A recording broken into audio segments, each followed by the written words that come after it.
السلام علیکم ورحمۃ اللہ۔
وعلیکم السلام ورحمۃ اللہ۔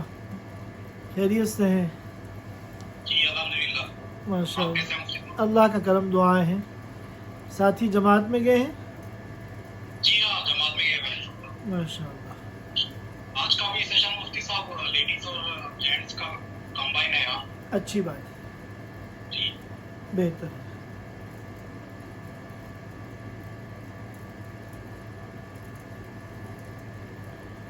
تلاوت اور دعا مجھے کو کرنی ہے دونوں؟ جی جی ہاں، آپ ہی کو کرنی ہے۔ بہتر ہے۔ جی۔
السلام علیکم ورحمۃ اللہ وبرکاتہ.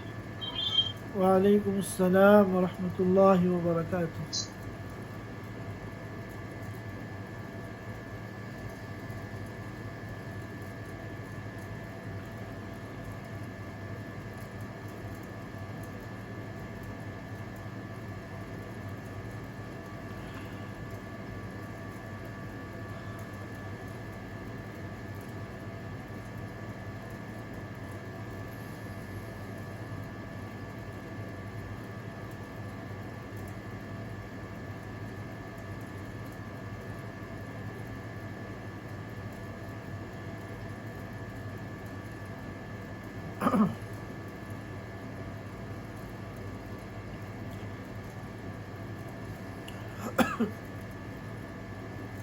ٹھیک ہے مفتی صاحب, سیشن کو شروع کرتے ہیں کیا؟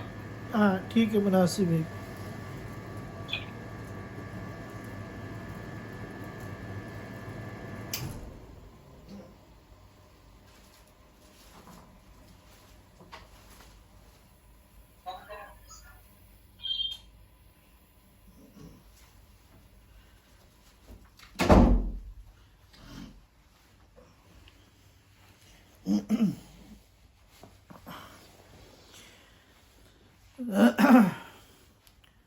درود شریف پڑھ لیں. بسم اللہ الرحمن الرحیم. الحمد للہ نحمده ونستعینه ونستغفره ونؤمن به ونتوکل علیہ ونعوذ باللہ من شرور انفسنا ومن سیئات اعمالنا. من يهده الله فلا مضل له ومن يضلله فلا هادي له. ونشهد أن لا إله إلا الله وحده لا شريك له. ونشهد أن سيدنا وحبيبنا ومولانا محمدا عبده ورسوله صلى الله تعالى عليه وعلى آله وأصحابه وبارك وسلم تسليما كثيرا كثيرا. أما بعد فأعوذ بالله من الشيطان الرجيم. محمد رسول الله والذين معه أشداء على الكفار رحماء بينهم تراهم ركعا سجدا يبتغون فضلا من الله ورضوانا سيماهم في وجوههم من أثر السجود ذلك مثلهم في التوراة ومثلهم في الإنجيل كزرع أخرج شطأه فآزره فاستغلظ فاستوى على سوقه يعجب الزراع ليغيظ بهم الكفار. وعد الله الذين آمنوا وعملوا الصالحات منهم مغفرة وأجرا عظيما. صدق اللہ العظیم. حضرات سامعین کرام, پچھلے 2 جمعوں سے ہم لوگ عمر بن خطاب رضی اللہ تعالی عنہ کے حالات زندگی پر گفتگو کر رہے ہیں. بہت سی ان کی خصوصیات, ان کے کمالات, ان کے کارنامے ہمارے سامنے آ چکے ہیں.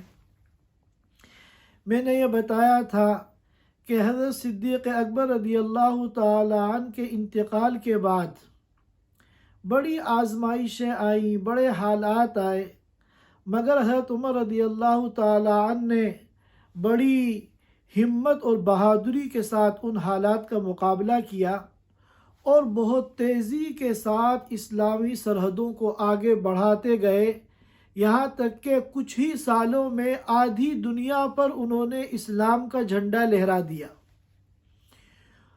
اور یہ جو اتنی وسیع ترین اسلامی ریاست قائم کی، اس کا نظام بہت مستحکم تھا اور بڑے تعمیراتی کام کیے. اور فتوح البلدان کے اندر لکھا ہے کہ صرف عرب ممالک میں عمر بن خطاب رضی اللہ تعالی عنہ نے جو مسجدیں تعمیر کی ان کی تعداد 4000 ہے. 4000 مسجدیں صرف عرب ملکوں میں انہوں نے تعمیر کرائیں. اور جو عجمی ممالک ہیں، ظاہر ہے کہ انہوں نے اسلام کی سرحدوں کو آگے بڑھاتے بڑھاتے آذربائیجان تک، آرمینیا تک، خراسان تک یہ سارے علاقے فتح کر لیے تھے. تو ان عجمی ملکوں میں جو مسجدیں تعمیر کرائی ہیں ان کی تعداد الگ ہے. صرف عرب ملکوں میں انہوں نے جو مسجدیں تعمیر کرائی اپنے دور خلافت میں، فتوح البلدان میں لکھا ہے کہ ان کی تعداد 4000 ہے.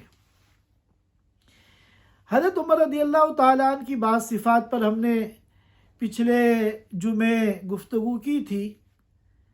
ان کی ایک بہت بڑی صفت وہ خشیت خداوندی تھی.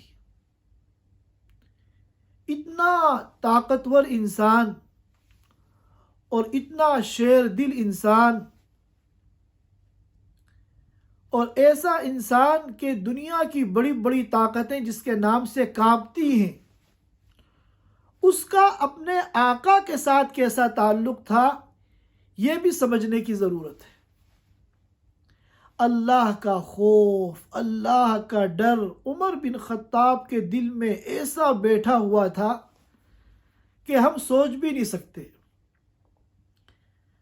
انس رضی اللہ تعالیٰ عنہ نقل کرتے ہیں کہ ایک مرتبہ وہ جا رہے تھے اور میں بھی کچھ فاصلے پہ ان کے پیچھے پیچھے چل دیا، اس طرح کہ ان کو نہ پتہ چلے. اور دیکھا کہ وہ جاتے جاتے ایک باغ کے اندر چلے گئے، اور باغ کے اندر جانے کے بعد جہاں دور دور تک نہ کوئی آدم ہے نہ آدمزاد، وہاں پہنچ کر انہوں نے اپنے نفس کو مخاطب بنا کر کچھ باتیں کی. انس رضی اللہ تعالیٰ عنہ کہتے ہیں میں دیوار کے اس طرف تھا اور وہ دیوار کے دوسری طرف تھے، تو ان کو تو میری موجودگی کا کوئی علم نہیں تھا، لیکن ان کی آواز میرے پاس آ رہی تھی.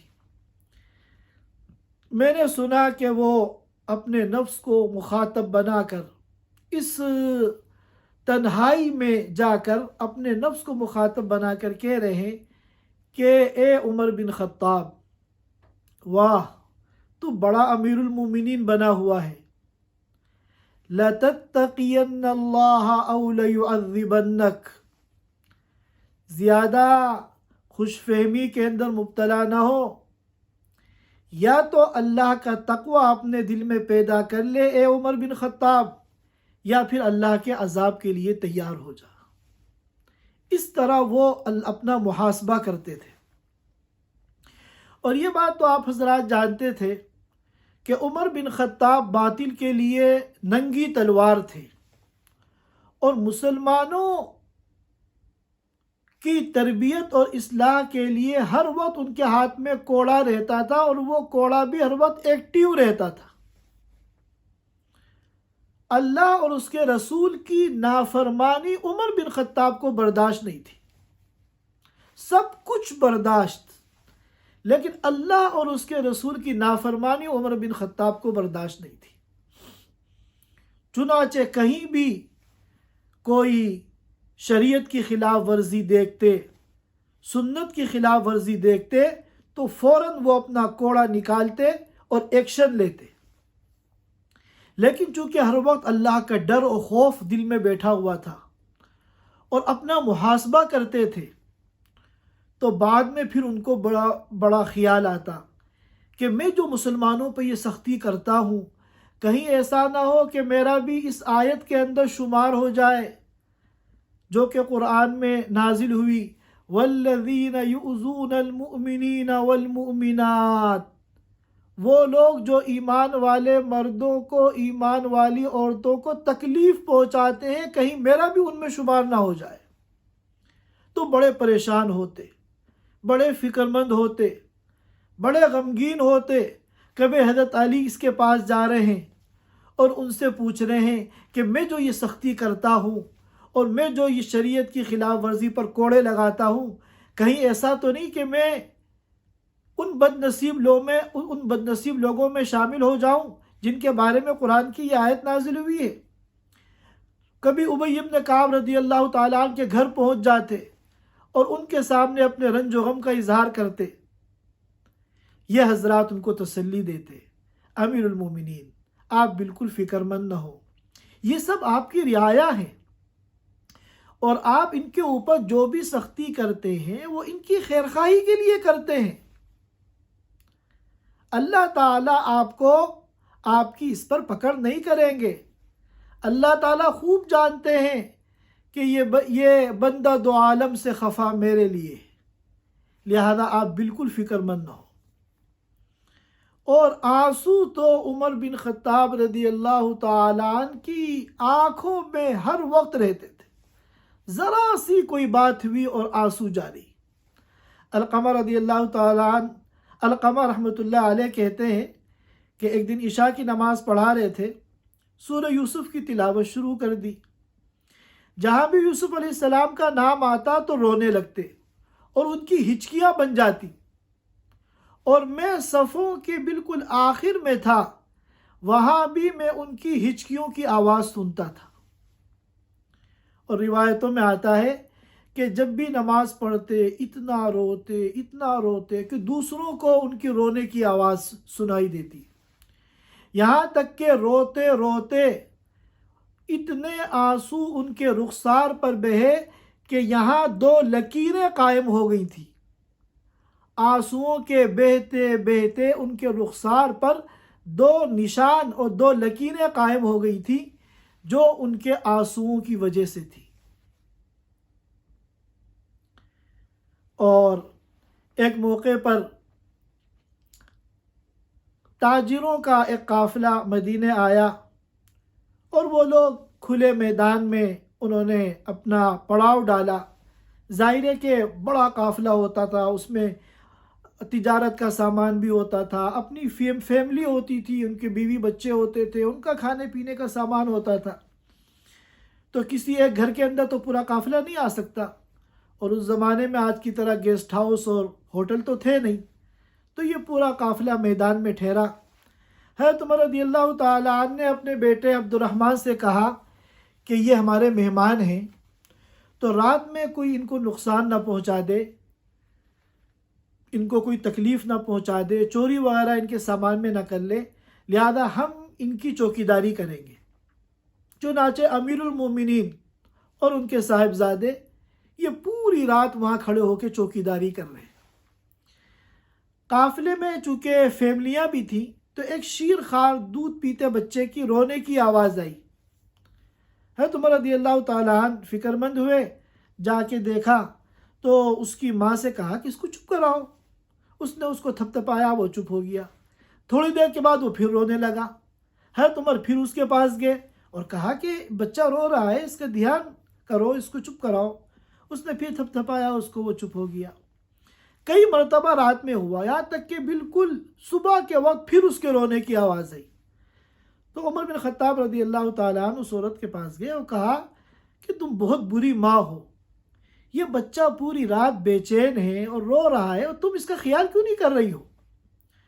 تو اس پر اس نے کہا کہ اس کے رونے میں میری غلطی نہیں ہے، اس کے رونے کا جو سبب ہے وہ امیر المومنین ہے۔ اس عورت کو کیا پتا کہ یہ جو صاحب چوکیداری کر رہے ہیں یہی امیر المومنین ہے، وہ تو باہر سے آئی ہے۔ تو حضرت عمر نے کہا کیوں؟ تو اس عورت نے کہا کہ امیر المومنین نے یہ قانون بنایا ہے کہ جب بچے کا دودھ چھٹ جائے گا تب اس کا وظیفہ بیت المال سے جاری ہوگا، تو میں اس کا دودھ چھڑا رہی ہوں، قصدن دودھ نہیں پلا رہی ہوں تاکہ اس کا دودھ چھوٹے اور اس کا وظیفہ بیت المال سے جاری ہو۔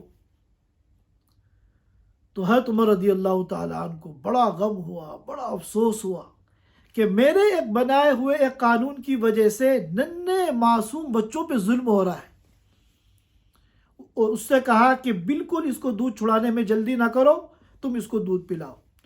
اور صبح کا تو وقت قریب تھا، فجر کی نماز میں جب انہوں نے فجر کی نماز پڑھانی شروع کی تو اتنا روئے کہ راوی کہتے ہیں کہ سمجھ میں نہیں آ رہا تھا کیا تلاوت کر رہے ہیں، بس روئے جا رہے تھے۔ اور سلام پھیرنے کے بعد اپنی ذات کو بہت برا بلا کہا کہ عمر تو مسلمان بچوں کا قاتل بن گیا، اور پھر اعلان کیا کہ جس دن بچہ پیدا ہوگا اسلام میں اسی دن سے اس کا وظیفہ جاری ہوگا، اور منادی سے کہا کہ پورے شہر میں اعلان کر دو اور پھر ساری دنیا میں یہ احکام جاری کر دو کہ جس دن بچہ پیدا ہوگا اسی دن سے اس کا وظیفہ جاری ہوگا۔ یہ حضرت عمر رضی اللہ تعالی عنہ تھے جو بڑے بہادر تھے، لیکن جب اپنے خالق کے سامنے کھڑے ہوتے تھے تو ان سے زیادہ کمزور کوئی نہیں لگتا تھا۔ یہ جو رقت قلبی ہے، دل کا نرم ہونا اور آنکھوں سے آنسوؤں کا جاری ہونا، یہ اللہ کی بہت بڑی دولت ہے، یہ اللہ کی بہت بڑی نعمت ہے، یہ دونوں جہان کی سعادتوں کا ذریعہ ہے۔ اور جن لوگوں کے دل سخت ہوتے ہیں اور جن کو رونا نہیں آتا، جن کی آنکھوں سے آنسو جاری نہیں ہوتے، وہ شقی اور محروم ہوتے ہیں۔ اور یہ اس رونے کا تعلق دل کے کمزور یا صحت مند ہونے سے نہیں ہے، اس رونے کا تعلق تو ایمان سے ہے۔ جتنا ایمان مضبوط ہوگا اتنا دل نرم ہوگا اور رونا آئے گا، اور جتنا ایمان کمزور ہوگا دل اتنا ہی سخت ہوگا اور رونا نہیں آئے گا۔ ورنہ عمر رضی اللہ تعالیٰ عنہ سے مضبوط دل والا کون ہوگا؟ جس کے نام سے قیصر و کسریٰ اور شاہ ایران تھر تھر کانپتے تھے۔ لہذا اللہ کے سامنے راتوں کو اٹھ کر ہمیں رونے کی عادت بنانی چاہیے، اور اگر رونا نہ آئے تو رونے کی کوشش کرنی چاہیے، اور اللہ سے دعا کرنی چاہیے کہ اللہ مجھے رونا نہیں آتا، مجھے رونا سکھا دے۔ جتنے بھی ہمارے اللہ والے بزرگان دین ہیں، ہم نے ان کو بہت روتے ہوئے دیکھا ہے، بات بات پر ان کی آنکھوں سے آنسو جاری ہو جاتے تھے۔ اور حضرت عمر رضی اللہ تعالی عنہ کی ایک صفت یہ بھی تھی، کان وقافا عند کتاب اللہ و سنت رسولہ صلی اللہ علیہ وسلم، کہ بڑا سے بڑا انہوں نے کوئی فیصلہ کر لیا ہو اور بڑا سا بڑا انہوں نے کوئی پلان بنا لیا ہو، اگر ان کی رائے اور ان کے عزم اور ان کے پلان کے مقابلے میں کسی نے قرآن کی کوئی آیت پیش کر دی یا کوئی اللہ کے رسول صلی اللہ علیہ وسلم کی حدیث سنا دی، تو عمر کو ایسا لگتا تھا جیسے بریک لگ گیا ہو۔ چلتی ہوئی گاڑی کو ایک دم ایمرجنسی بریک لگا کر روک دیا جائے، اس طرح ان کو بریک لگ جاتا تھا۔ اسی لیے کہتے ہیں کانا وقافا عند کتاب اللہ و سنت رسولہ۔ ایک موقع پر ایک شخص نے آ کر ان کو برا بھلا کہنا شروع کر دیا اور اسلامی حکومت کے اوپر تنقید شروع کر دی، بہت بھونڈے انداز میں اور جھوٹی تنقید۔ تو عمر رضی اللہ تعالیٰ عنہ کو غصہ آیا، انہوں نے کوڑا نکال لیا۔ لیکن کسی شخص نے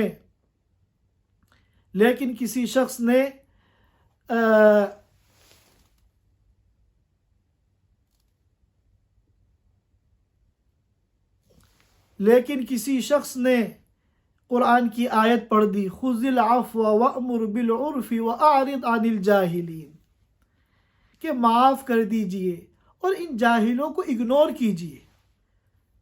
تو عمر بن خطاب کو جیسے بریک لگ گیا، ایک دم سرنڈر ہو گئے، اور جو کوڑا انہوں نے اٹھا لیا تھا اس کو وہیں رکھ دیا۔ اسی طرح میں نے واقعہ سنایا تھا کہ حضرت عباس رضی اللہ تعالیٰ عنہ کا جب پرنالہ انہوں نے توڑا،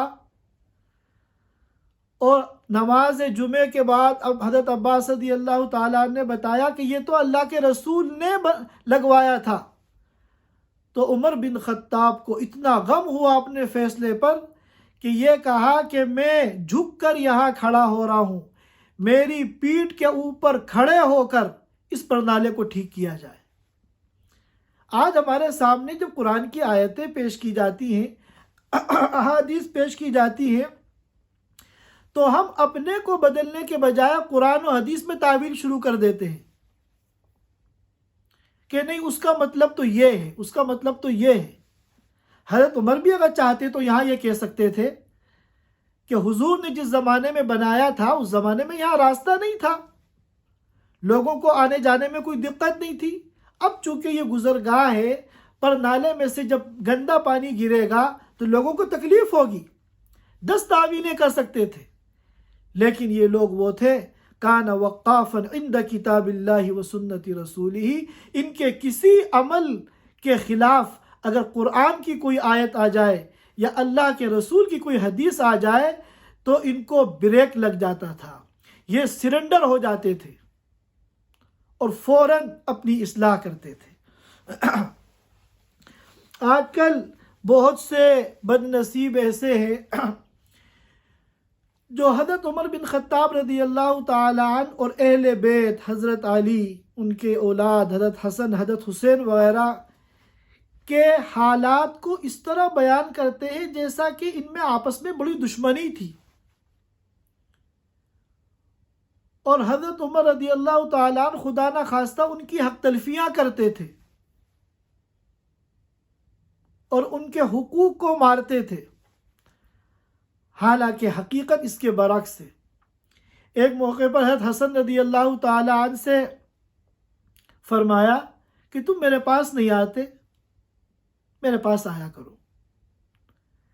چنانچہ وہ آئے ایک دن حضرت حسن، تو دیکھا کہ حضرت عمر رضی اللہ تعالیٰ عنہ حضرت معاویہ رضی اللہ تعالیٰ عنہ کے ساتھ خلوت میں کچھ بات کر رہے ہیں، اور دروازے پہ ان کے صاحبزادے عبداللہ ابن عمر کھڑے ہیں۔ تو جب حضرت حسن وہاں پہنچے، انہوں نے یہ منظر دیکھا تو وہ واپس آ گئے کہ یہ موقع نہیں ہے ملاقات کا۔ بعد میں پھر حضرت عمر کی ملاقات ہوئی تو حضرت عمر نے شکوہ کیا کہ تم آئے نہیں۔ انہوں نے بتایا کہ میں تو آیا تھا مگر وہاں یہ صورتحال تھی۔ تو حضرت عمر رضی اللہ تعالیٰ عنہ نے کہا اپنے صاحبزادے عبداللہ ابن عمر کا نام لے کے کہ ان سے زیادہ تمہارا حق ہے میرے اوپر، تمہیں روکنے کا کسی کو کوئی حق نہیں ہے، کسی کو کوئی حق نہیں ہے کہ تمہیں روکے، تمہارا حق میرے اوپر میری اولاد سے زیادہ ہے۔ ایک موقع پر کسی نے حضرت علی رضی اللہ تعالیٰ عنہ کے خلاف کوئی شکایت کی، کیس حضرت عمر رضی اللہ تعالیٰ عنہ کے سامنے آیا، وہ امیر المومنین ہے، جو امیر المومنین ہوتا تھا وہی قاضی بھی ہوتا تھا، اور وہاں بڑی بڑی اعلیٰ قسم کی کورٹ نہیں ہوتی تھی، وہ جو مسجد نبوی کی چٹائی ہے، وہ جو مسجد نبوی پہ میں بچھا ہوا بوریا ہے پھٹا پرانا، وہی اس عظیم سلطان کا جو ہے پارلیمنٹ ہاؤس ہے، وہی کورٹ ہے، وہی عدالت ہے۔ اسی مسجد کی چٹائی پہ بیٹھ کر ساری دنیا کی بڑی بڑی حکومتوں کے فیصلے ہوتے تھے۔ تو جب شکایت آئی تو حضرت عمر رضی اللہ تعالیٰ عنہ نے حضرت علی سے کہا کہ اے ابو الحسن ان کی کنیت ہے کیونکہ حسن کے والد ہیں، اے ابو الحسن تمہیں ملزم کی حیثیت سے یہاں پیش ہونا ہوگا۔ تو حضرت علی رضی اللہ تعالیٰ عنہ نے جب یہ سنا تو ان کے چہرے پہ غصے کے آثار ظاہر ہوئے۔ عمر رضی اللہ تعالیٰ عنہ نے اس بات کو نوٹ کر لیا۔ خیر مدعی آیا اور مدعا علیہ یعنی ملزم حضرت علی رضی اللہ تعالیٰ عنہ تھے، دونوں کی بات سن کر جو فیصلہ کرنا تھا وہ حضرت عمر رضی اللہ تعالیٰ عنہ نے فیصلہ کر دیا، لیکن بعد میں حضرت علی سے کہا کہ جب میں نے تم کو ملزم کی حیثیت سے وہاں پیش ہونے کے لیے کہا تو تمہیں اس پہ غصہ آیا تھا۔ حضرت علی رضی اللہ تعالیٰ عنہ نے کہا کہ غصہ تو مجھے آیا تھا، مگر اس بات پر نہیں آیا تھا کہ آپ نے مجھے ملزم قرار دیا۔ مجھے غصہ اس بات پہ آیا تھا کہ آپ نے جو فریق مخالف تھا اس کا تو نارمل طریقے سے نام لیا، اور میرا آپ نے نام لینے کے بجائے ابو الحسن جو میری کنیت ہے، آپ نے اس کنیت کے ذریعے مجھے مخاطب کیا۔ یہ اہل عرب کا دستور تھا کہ جب کسی کا ادب کرتے تھے یا اظہار محبت کرتے تھے تو اس کا اصل نام لینے کے بجائے اس کی کنیت سے پکارتے تھے۔ اس میں احترام بھی ہے اور محبت بھی ہے۔ تو حضرت علی رضی اللہ تعالیٰ عنہ نے کہا مجھے غصہ اس بات پر آیا کہ آپ نے انصاف کیوں نہیں کیا؟ اگر کنیت سے پکارنا تھا تو آپ دونوں کو پکارتے، آپ نے اس کا تو صرف نام لیا، آپ نے کوئی اظہار محبت نہیں کیا اس کے ساتھ، اور مجھے ابو الحسن کہا جس کے اندر محبت ہے۔ حضرت عمر رضی اللہ تعالیٰ عنہ نے جب یہ جواب سنا اتنا خوش ہوئے، اتنا خوش، ان کی پرسنالٹی ایسی تھی کہ وہ یہی چیز چاہتے تھے۔ انہوں نے حضرت علی رضی اللہ تعالیٰ عنہ کے سر کا بوسہ لیا، ان کے سر کو چوما اور دعا کی کہ اللہ مجھے ہمیشہ ایسی سرزمین میں رکھنا جہاں علی جیسے لوگ موجود ہوں۔ حضرت عمر رضی اللہ تعالیٰ عنہ کے متعلق آپ حضرات کو معلوم ہے کہ جب وہ امیر تھے تو رعایا کا حال جاننے کے لیے کہ کوئی پریشان حال تو نہیں ہے، کوئی بیمار تو نہیں ہے، کوئی ضرورت مند تو نہیں ہے، وہ راتوں میں گشت کرتے تھے۔ کبھی اکیلے نکل جاتے تھے، کبھی کسی کو ساتھ میں لے لیتے تھے۔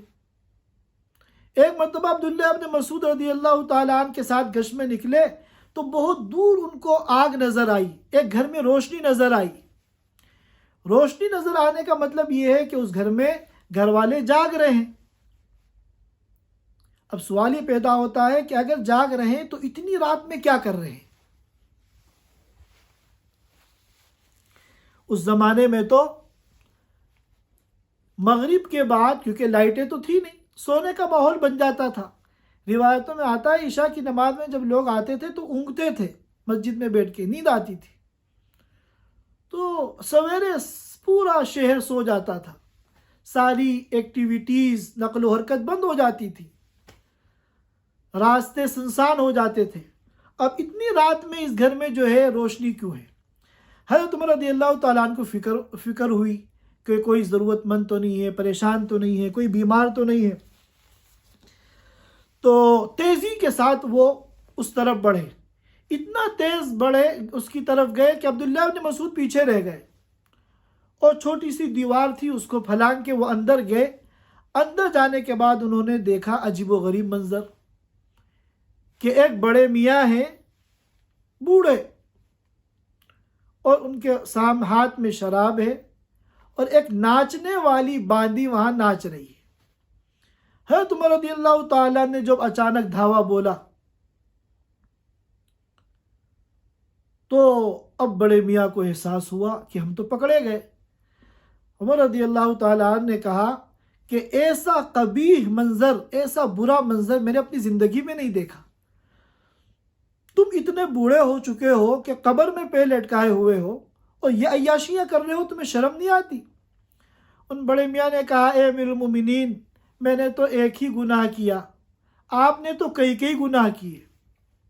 حضرت عمر رضی اللہ تعالیٰ عنہ ایک دم سکتے میں آ گئے، پوچھا کہ میں نے کیا گناہ کیا؟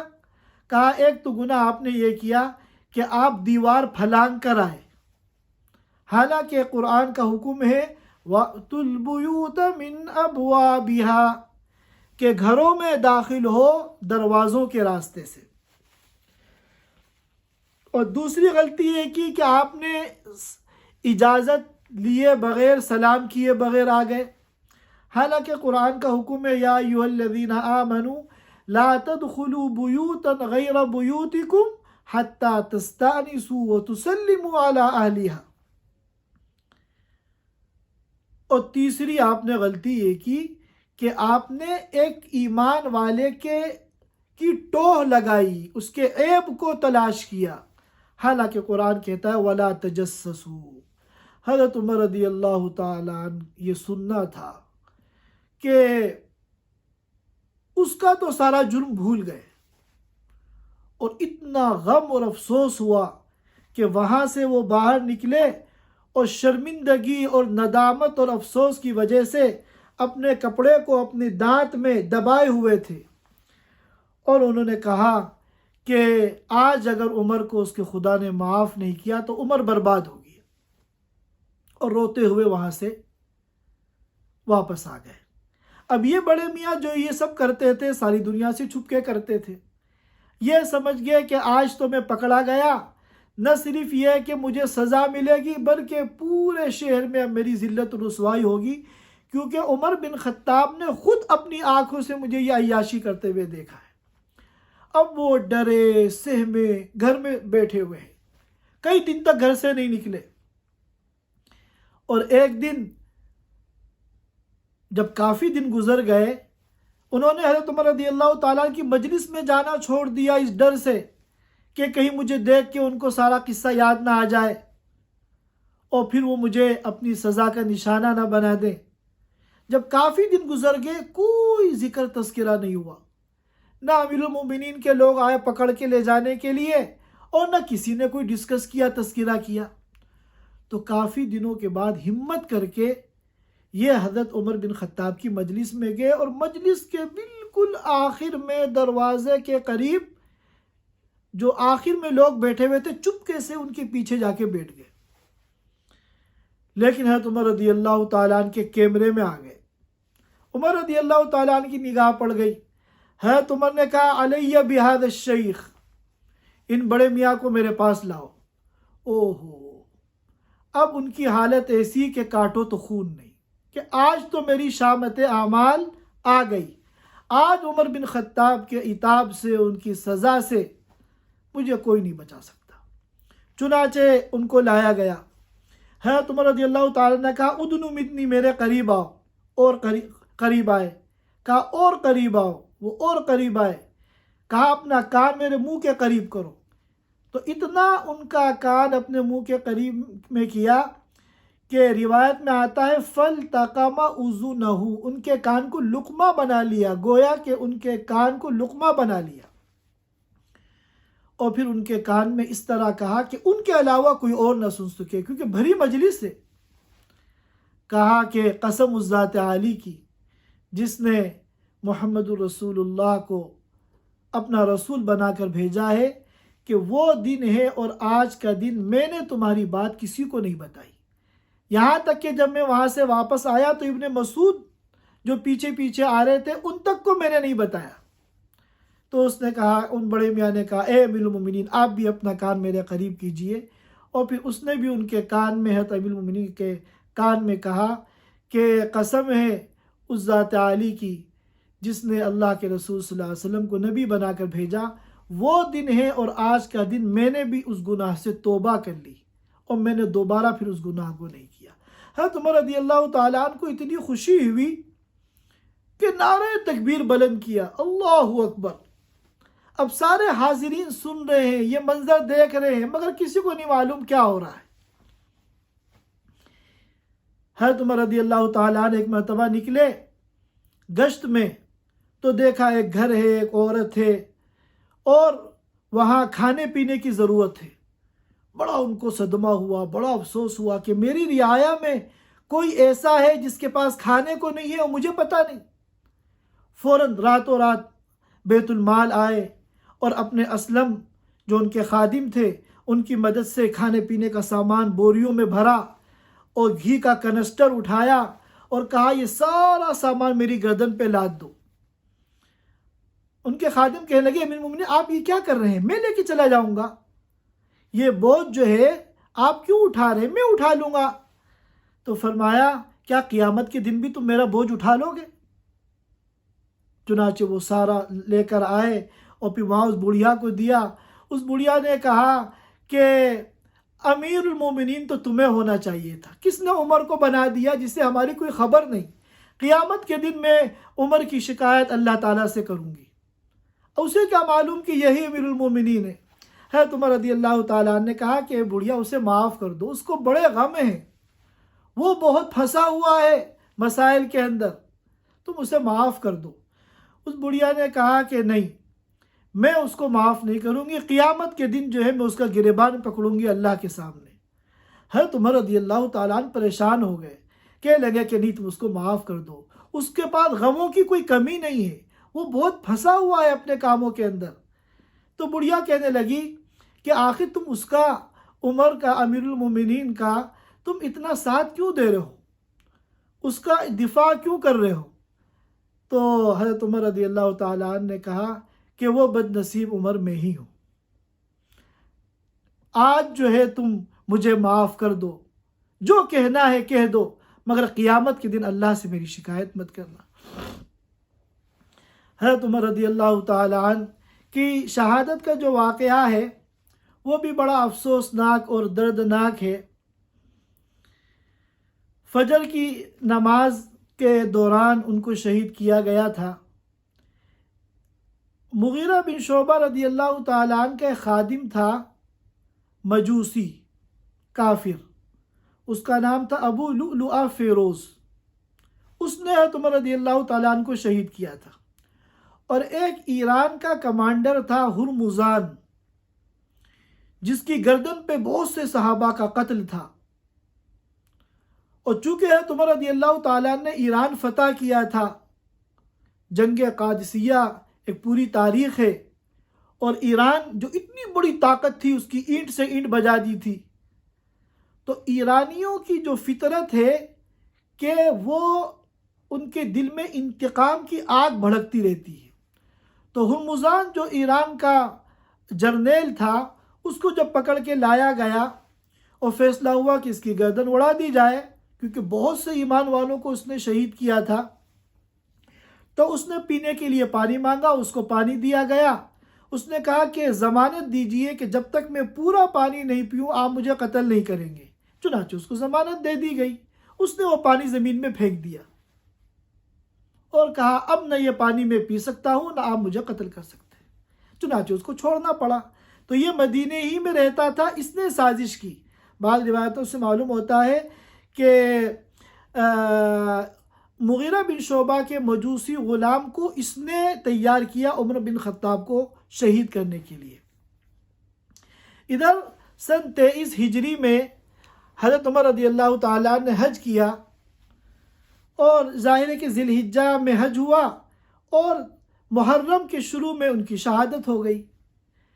تو حج میں انہوں نے دعا کی کہ اللہ میں بوڑھا ہو گیا اور میرے اعصاب بھی اب کمزور ہو گئے، اب اس دنیا میں مجھے رہنے کی بالکل کوئی خواہش نہیں ہے۔ ام المومنین حضرت حفصہ رضی اللہ تعالیٰ عنہ جو حضرت عمر رضی اللہ تعالیٰ کی صاحبزادی ہیں، وہ یہ کہتی ہیں کہ میں نے ان کو دعا کرتے ہوئے سنا، اللہم ارزقنی شہادتا فی سبیلک وجعل موتی ببلد رسولک، کہ اللہ اپنے راستے کی شہادت مجھے عطا فرما دے اور اپنے رسول کے شہر یعنی مدینے میں مجھے موت عطا فرما۔ تو میں نے ان سے کہا کہ یہ دو باتیں کیسے جمع ہو سکتی